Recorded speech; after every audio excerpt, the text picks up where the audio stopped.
Good afternoon, everyone, and welcome to the City of Casey Council meeting of the 8th of June 2021. My name is Nolene Duff and I'm the Chair of the Panel of Administrators.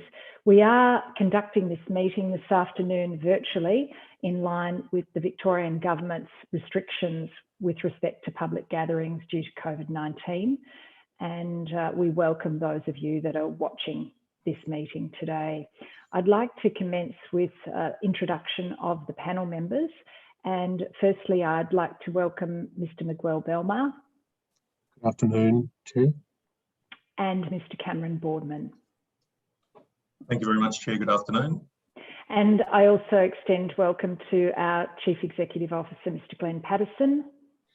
And we have a number of other officers that are joining us for the meeting, whose faces you probably will not see during the course of the meeting, but they are Ms. Jen Bednar, Director Customer and Business Transformation, Mr. Steve Coldham, Director Community Life, Mr. James Collins, Director City Planning and Infrastructure, Ms. Sheena Frost, Director Corporate Services, and we're assisted by a number of other staff this afternoon, mostly Mr. Simon Horsburgh, who's our AV technician, Jacinta McLeod, Governance Officer, and I extend a welcome to those other officers that are present this afternoon.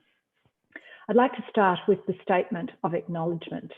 The City of Casey proudly acknowledges the traditional owners, Casey's Aboriginal communities and their rich culture, and pays respect to their elders past, present and future. We acknowledge Aboriginal people as Australia's first peoples and as the traditional owners and custodians of the land on which we work and live. And our diversity statement.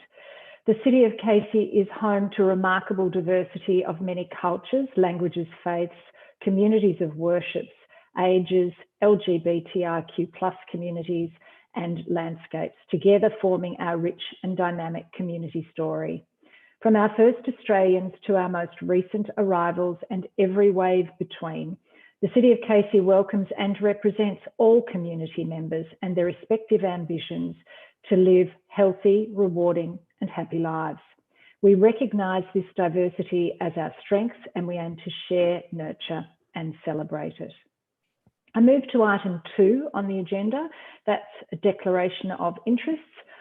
I note that I've considered my obligations under Section 130 of the Local Government Act 2020 and do not have any conflicts to declare. Can I ask those panel members, are there any conflicts to declare? And officers? I have no conflict to declare. Thank you, Mr. Belmar and Mr. Boardman. Thank you, Chair. I've considered my position. I've got nothing to declare as well. Thank you very much. I move now to officer reports, and we only have one purpose this afternoon, and that is to hear the public submissions. I'm looking at item 5.1 on the agenda for those that are looking at the agenda online.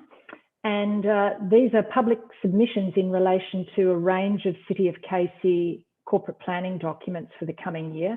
Now, I'll just run through the documents that we are considering and listening to submissions with respect to this afternoon. It's the Long-Term Community Vision 2030, the Council Plan 2021 to 25, the Annual Budget 21 to 22, 10-year Financial Plan, the Capital Works Plan 21-22, the Annual Action Plan 21-22, and the Revenue and Rating Plan 21-22. These are all documents that the Council must consider in this year as part of our duties and obligations under the Local Government Act 2020. And tonight is our formal statutorily required consultation process. The Council have engaged in quite an extensive range of consultation exercises with respect to the various of these documents, and we will certainly detail those when we formally consider the adoption of those documents in a couple of weeks' time. But tonight is to hear those people who have submitted to the budget process and who have sought to be heard. So I'd now like to welcome Mr. Brendan Brown, who is the Secretary of the Casey Residents and Ratepayers Association. He has submitted in writing a document which forms part of the agenda material this afternoon. And I welcome Mr. Brown, who has requested to speak to that submission. So we're over to you, Mr. Brown, and I'll allow you up to 5 minutes for your submission. Great, thank you very much, Nolan. And thank you to the administrators for having me, and also pleased to note that you've accepted our invitation to meet up with us at some point, which will be great. Our organisation is really about trying to make the City of Casey a better place, and that's what our submission is about. In terms of positive aspects of the budget, we are pleased that most of the fees and charges are not scheduled to increase over the coming 12 months. We also noticed some positive sentiment in the vision statement about transparency and consultancy and consulting with the public. And we also note, just by walking around Casey in the last 12 months, we have seen improvements such as footpaths that went nowhere being completed, improvements in rubbish bin provisions and drinking taps at some local parks. In terms of where we are critical, we are critical of the 1.5% rate rise. It's something we strongly oppose, but we really feel that at this stage in the process, it's actually locked in, and whatever we say is not going to make that rate rise go away. So we're kind of stuck with it. And it does say something about the engagement process, that it really feels as though the rate rise is locked in before the engagement process on the rate rise even begins. And this does bring us to, I suppose, the issue that we do feel there's certain areas where council does want to push a particular agenda where the engagement with the public is insufficient. And I'll just use the Doveton Pool in the past as a bit of an example or case study. So we know in 2019 that there was some preliminary consultation, and that showed that the most popular option from the public was to have a swimming pool in the park. But what ended up happening is we ended up with a master plan that just totally contradicted that preliminary consultation. So we wonder about the worth of that engagement. Similarly, the council report in March, again, it mentioned that consultation took place, but it didn't actually mention what the most popular thoughts were from that consultation. So it ignored that the public wanted the pool, and again, it strongly recommended that the pool basically be removed for the option of a master plan. When you look at the council report, it's really about finances. When there's 3 options given and 2 are ruled out based on finances.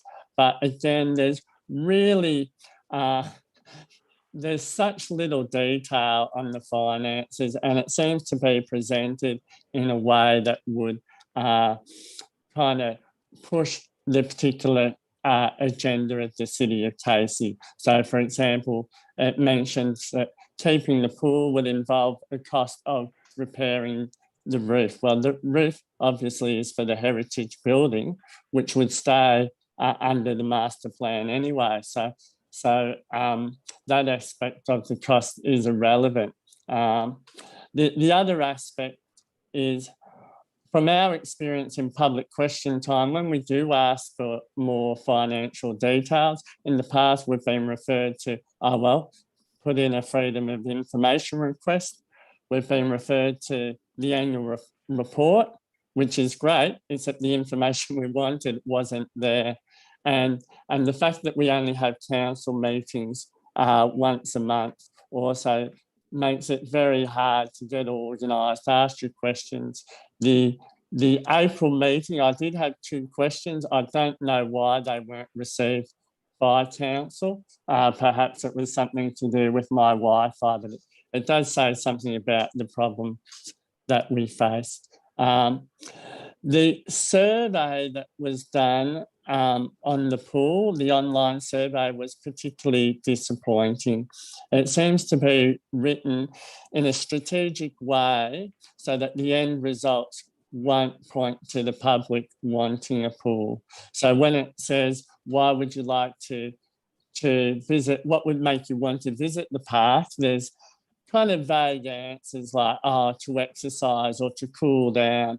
And even if you selected those 2 options, well, I want to go and exercise and cool down, I want a pool, well, inadvertently, you'll probably find that your information would be used to support the master plan. And when you type in other and you go, because I typed in other, I want to put down that I want a pool there. Well, it didn't actually let you submit that option until you selected 2 other options. And that told me this has been designed to stop that wish of a public swimming pool continuing on in the park to being the clear, to being clearly indicated from the survey. Now, on a positive side, we do note that the administrators in this case have actually not gone with the recommendation of the original report, and that is possible. But and there's other examples too of where the administrators have overturned past decisions, like the China Engagement Project, and a substantial amount of money that was going to a particular racing industry, if you like. And this is good that there's been that intervention, but it doesn't, these one-off interventions don't replace the need for integrity in the engagement process. And it's particularly needed where the City of Casey seems to have an agenda and they want to push through a particular agenda. And what we stand to lose valuable local knowledge. There's a whole lot of research that should be done on just how crowded Casey Arc becomes, because for me, it's if you're ever there on a hot day, and you can read in our submission, it's kind of what I would describe as a never again experience. You just think, I'm never coming here again on a hot day. There's also problems with, you can't sign up for a pool only membership at Casey Arc. If we had Doveton Pool open for the summer season and a little bit beyond, you could do what happens in Belgrade, where the very opening of the outdoor pool, you've got people queuing up because they want to get their season's tickets, and it's a very popular pool. So I suppose we'll discuss things further when we do meet up, but we really would like to see serious investment in integrity of the processes, so that, and the integrity of the way that council engages with public. Otherwise, we will miss out on the valuable local knowledge, because surveys and master plans and that will be put out before the locals are really engaged, and the end result of that will be poor outcomes for the community. And I think I've taken up 5 minutes. So. Okay, thank you. Thanks, Mr. Brown, and thanks to your organisation for submitting to the process. We value the input and the feedback that you've provided. I now move to the panel, and we have an officer report at item 3.1, which is the adoption of those various strategic corporate planning documents. So I seek a mover for the recommendation. Yes, Chair, I move that motion, and just some brief comments on moving that motion. I Okay, note that I'll just ask for Mr. Boardman to second. Mr. Boardman? Yes, I'm pleased to second the resolution and the recommendations. Thank you, Mr. Belmar. Please go ahead and speak. my apologies, Mr. Boardman. No. My comments and reflection on moving this motion is that there has been a response by the community to the suite of documents being available. I note that on the Casey website there was over 1,500 visits and also that there was 39 surveys that were completed. I'll reflect also on the fact that there was less involvement this year than in previous years with the material, and perhaps that gives us an indication that there might be other methods that can be adopted. So there is learnings that can be taken from this opportunity of engaging with the community, and I note that there are always new, different and better ways to always continue those engagements. I thank the submitter this afternoon who has spoken his submission. I note the comments that he has made. I note that both the positives and the improvements that he's identified can be made in engagement, and I take those on board, as I'm sure my colleagues do as well. I note in particular the comments he has made about the Doveton Pool, and I'm sure the community that engagement on that issue is continuing, and a careful and considered decision will be made when that time comes. With those comments, again, thanking the community for their participation with this suite of documents, I move the motion. Thank you, Mr. Belmar. Mr. Boardman, I invite you to speak to your seconding. Thank you, Chair. Thank you, Mr. Belmar. Very briefly, I also note those members of the community that have taken the time to download and to read the documents, to provide us with some feedbacks, either directly through the consultation process or through Casey Conversations, or in the case of a number of submitters, and particularly Mr. Brown and the Casey Ratepayers Association, a direct submission. I do personally, and I'm sure we all do, thank Mr. Brown for your time this afternoon and providing your feedback. It is constructive and it is frankly very welcomed. I won't go into too much detail around addressing the issue. We do have a one-on-one organised, and a number of those issues I'd like to discuss and get some further information from you, particularly how, as Mr. Belmar has articulated, how we can improve upon our community consultation. You did raise a very valid point that we do not want to lose the community knowledge and the community insight into some of our decision makers, and that's absolutely not in any way our intent. In fact, we want to harness that and use that to reference and help with our decision making, and ways that we can better affect that engagement would be something that we would be very keen to further discuss. But on one particular point, I do want to make this very clear on behalf of the panel, on behalf of the entire organisation. There is no decision on any of the options for the Doveton Pool at all at this stage. That is why we're going through such an extensive and very focused and targeted consultation process. We want to, as a panel, we want to be informed of all of the aspects. And Mr. Brown, you've raised some very good points today, and particularly in the comparison with the Belgrave Pool, which we'll certainly be interested to discuss further with you. But it is not something that is, as perhaps you may have alluded to, a full conclusion. Far from it. There is a lot of more information, a lot more consultation, a lot more analysis that we will do before we do get to a position of making that decision. And we trust, as we always have said, that our decision will be completely evidence-based, factual, transparent, and involve what we would consider the best practice and an exemplar in the consultative process itself. So I do thank you and your organisation again, and to all members of the community that have provided feedback to this process, and we have a lot more information to consider before we make a final decision on the suite of corporate documents that is represented on the screen now. Thank you, Chair. With those comments, I'll second the recommendations. Thank you, Mr. Boardman. And for the benefit of those that are listening, I highlight the item 4 in the recommendation, which is the final and formal consideration of the submissions and the suite of documents on Tuesday, the 29th of June at our council meeting. So with that, I'll put the motion to the vote. All in favour? Carried. Thank you. And as that is the sole item for consideration this afternoon, I thank those of you that have been participants in the meeting, and for Mr. Brown for his submission on behalf of the KC Residents and Ratepayers Association. And I bid you all good afternoon. Thank you.